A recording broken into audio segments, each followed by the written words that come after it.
Hello मेरे भाई बहन, क्या हाल चाल है। अभी देखिए क्या हुआ है, तमिलनाडु से यह मांग उठा है कि हम भारत देश से अलग होना चाहते हैं, या तो हमको स्वायत्ता दे दो नहीं तो अलग हो जाएंगे। तो हम यहाँ बात करें कि यह मांग जो है उठा क्यों है, संविधान क्या कहता है, क्या हमारे देश से कोई राज्य कोई अधिकार है कि वो अलग हो सकता है। फिर हम बात करें कि आखिर ऐसा बार बार जो है मांग क्यों उठता है कभी कहीं कहीं से, और फिर समझेंगे क्या ऐसा मुद्दा है जिससे हमको देश को खतरा है टूटने का, तो इसके ऊपर चर्चा करेंगे और क्या हमको करना चाहिए इसके ऊपर भी हम बात करेंगे। तो सबसे पहले समझते हैं कि न्यूज क्या है। देखिए, तमिलनाडु में एक आपका नेता है जिनका नाम है ए राजा, जो मनमोहन सिंह जब प्रधानमंत्री थे, कांग्रेस सरकार था, तो उसमें ये आपका दूरसंचार मंत्री थे और 2G घोटाला में फंसे थे, बाद में इनको बरी कर दिया गया है। तो इन्होंने मांग क्या उठाया कि तमिलनाडु आपका है, तमिलनाडु की तो स्वायत्ता दो। स्वायत्ता मतलब होता है ऑटोनॉमी। ऑटोनॉमी का मतलब क्या होता है कि हम आपके अंदर में ही रहेंगे, लेकिन हमको अंदर वाला मामला देखने का पूरा आज़ादी रहेगा। जैसे जम्मू कश्मीर में पहले क्या था, ऑटोनॉमी जम्मू कश्मीर को दिया गया था, मतलब बाहरी मामला, देश की रक्षा के मामला सिर्फ इंडिया उठाता था, बाकी नियम कानून वगैरह ये अपने अनुसार चलाता था। कितना पैसा वसलाएगा, कितना पैसा हमारा है, कहाँ कहाँ खर्च होगा, सब ये खुद तय करता था। तो इस तरह की ऑटोनॉमी चाहते हैं। अगर ये नहीं देंगे तो हम क्या ले लेंगे, स्वतंत्रता ले लेंगे, मतलब कि भारत से क्या हो जाएंगे, अलग हो जाएंगे। इनका कहना ये है। तो अब बात करते हैं कि हमारा संविधान इस मामले में क्या बोलता है। तो संविधान हमारा यह बोलता है कि भारत क्या है, विनाशी राज्यों का अविनाशी संघ। इसका मतलब क्या है कि भारत एक कई राज्य मिलकर के आया। पहले समझिए संघ क्या होता है। कई लोग क्या होता है, जब एक जगह आकर मिलकर बोलता है कि हम एक जगह रहेंगे, इसी को बोलते हैं संघ। तो भारत में क्या हुआ, भारत में आज के डेट में 28 राज्य हैं, 8 केंद्र शासित प्रदेश है। ये सब मिलकर आया और क्या बोला कि हम आपके अंदर में रहेंगे, तो ये क्या बन गया, संघ बन गया। लेकिन यहाँ पर क्या है कि जो हमारा संघ होगा ना, उसका विनाश नहीं किया जा सकता है। मतलब भारत देश को कभी भी, भारत देश संघ हो गया, इसको कभी भी तोड़ा नहीं जा सकता है।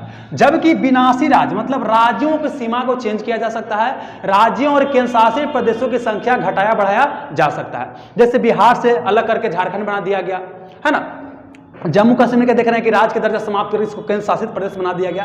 तो राज्यों को क्या कर सकते हैं, बाउंड्री चेंज कर सकते हैं, राज्यों की संख्या घटा बढ़ा सकते हैं, लेकिन संघ को आप बदल नहीं सकते हैं। संघ आपका वो रहेगा, भारत संघ रहेगा तो रहेगा, ठीक है। और हमारा जो ये प्रावधान लिया गया है, जो मॉडल इस तरह के बनाया गया है, ये कनाडा मॉडल से प्रेरित है। मतलब कि हमारे देश में क्या है, केंद्र ज्यादा मजबूत होता है और राज्य क्या होता है, कमजोर होता है केंद्र के अपेक्षा।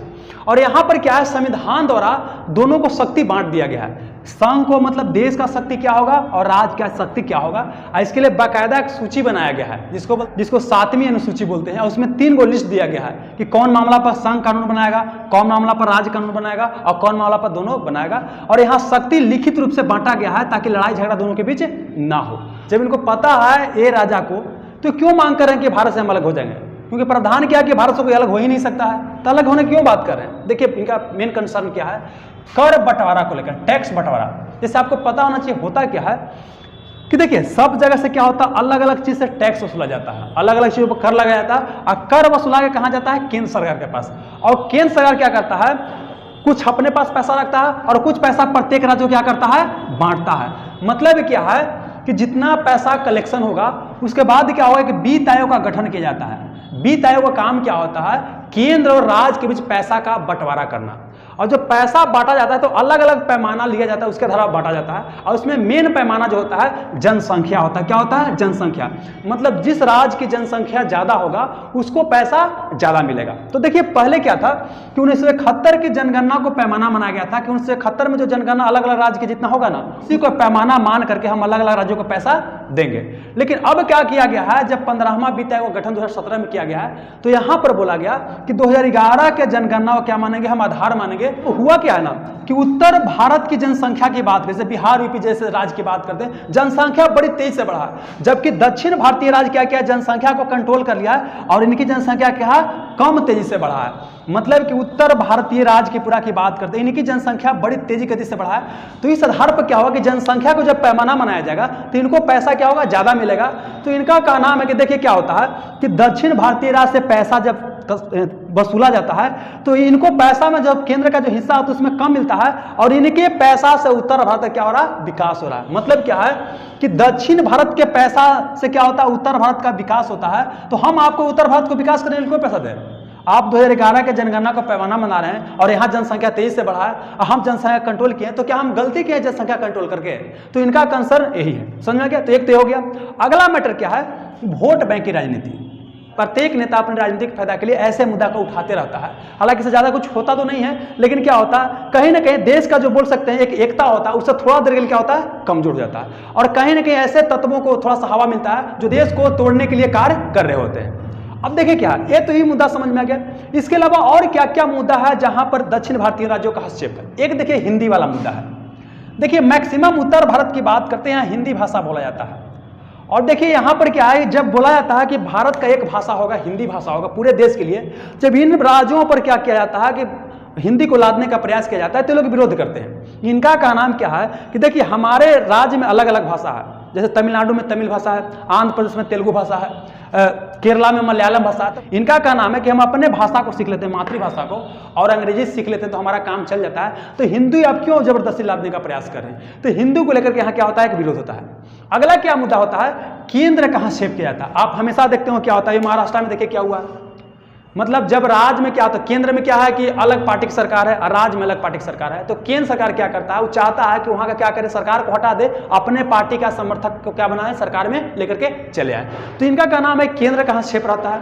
और एक और मुद्दा क्या है दक्षिण भारतीय राज्यों के साथ, ये पूरा बोलते हैं कि हम मिलकर क्या बनाएंगे, द्रविड़ देश बनाएंगे। और जो वर्तमान समय तमिलनाडु के जो मुख्यमंत्री हैं स्टालिन, उनके द्वारा बोला गया था कि हम पूरे दक्षिण भारतीय राज्यों की मिलाएंगे, भारत से अलग एक देश बनाएंगे। हालांकि देखिए और जो राज्य इसको समर्थन मुद्दा वो करता नहीं है, ओरिजिनली तमिलनाडु के भी मैक्सिमम जो लोग हैं वो लोग इसे सपोर्ट करते नहीं है। बेसिकली बोल सकते हैं दो नेता जो अपना वोट बैंक चमकाना चाहता है वो इस तरह के मांग उठाते हैं। ठीक, तो यहाँ क्या करना चाहिए? देखिए सबसे बड़ा बात क्या है कि देखिए भारत देश के अंदर की बात है, तो घर में अगर कोई बात को लेकर के विवाद है तो बैठ के क्या करना चाहिए, उसका समाधान करना चाहिए, ना कि डिंडोरा लेकर के पीटना चाहिए। तो सबसे पहले क्या है कि यहाँ जो भी दक्षिण भारतीय राज्यों का कंसर्न है ना, उनको एड्रेस करने का प्रयास किया जाना चाहिए। तो यहाँ क्या है, घर की बात है, तो मेन बात क्या है, टैक्स शेयर को लेकर के कि पैसा किस तरह से बांटा जाए। तो यहाँ जो वित्त आयोग होता है उनको ऐसा फॉर्मूला ड्राइव करना चाहिए, जैसे दक्षिण भारतीयों को अगर ये लगता है कि हमारे पैसा से उत्तर भारत का विकास हो रहा है तो उनको ऐसा ना लगे, उनके मन में संतोष ना हो, इसके लिए एक टैक्स फार्मूला को बढ़िया से बनाना चाहिए। फिर क्या है, केंद्र सरकार फालतू के जब हस्तक्षेप करता है वो हस्तक्षेप पर रोक लगा देना चाहिए। फिर अगला क्या है कि हिंदी को जबरदस्ती थोपने का प्रयास नहीं करना चाहिए। हाँ, हिंदी को अगर हो सकता है त्रिभाषी फार्मूला के रूप में ले सकते हैं कि एक आपका क्षेत्रीय भाषा हो जाएगा, एक अंग्रेजी, और हिंदी कोई सीखना चाहता है सीख सकते हैं। जैसे क्या होता है कई सारे स्कूल में क्या होता है, हिंदी अंग्रेजी हो गया, जैसे हमारे उत्तर भारत की बात करते हैं। इसके अलावा जर्मन, फ्रेंच, तमिल, तेलुगु कोई भी सीखना चाहता है सीख सकता है। तो उसी तरह के यहाँ भी अपनाना चाहिए। ठीक है, चलिए अब उसके बाद क्या करना चाहिए, जो इस तरह के भाषणबाजी या बयानबाजी करता है ना, उसके ऊपर कठोर कार्रवाई करना चाहिए। क्योंकि देखिए जो ए राजा है कोई छोटा मोटा व्यक्ति नहीं, कोई ऐसी बोल दिया है, ये केंद्रीय मंत्री रह चुके हैं, दूरसंचार मंत्री रह चुके हैं, तो जाहिर सी बात है इनका बात जब बोलेंगे तो तमिलनाडु में प्रभाव पड़ेगा ही। तो ऐसा जो भी बात बोलता है देश को तोड़ने वाला, उसके ऊपर कठोर से कठोर कार्रवाई करना चाहिए। और अगली बात क्या है कि स्कूल कॉलेज वगैरह में जो है ना थोड़ा सा राष्ट्रवाद से संबंधित चीज़ों को सिलेबस में वगैरह डालना चाहिए, ताकि लोगों को हमेशा ये फील आए कि हम क्या है, पूरा एक देश है और एकजुट होकर हम लोग को आगे बढ़ने का प्रयास करना चाहिए, कि हमको इतिहास सीख लेना चाहिए। देखिए पाकिस्तान हमसे अलग होकर गया था, देखिए पाकिस्तान में भी क्या हालत है। तो उस तरह से क्या है कि हम लोग को आपस में एकता बना के रखने का प्रयास करना है। जो भी थोड़ा बहुत मुद्दा उठता है वो मिल करके बैठ करके समाधान करने का प्रयास किया जाना चाहिए। तो उम्मीद करता हूँ पूरा के पूरा आपको टॉपिक समझ में आ गया होगा। ठीक है बाबू, धन्यवाद।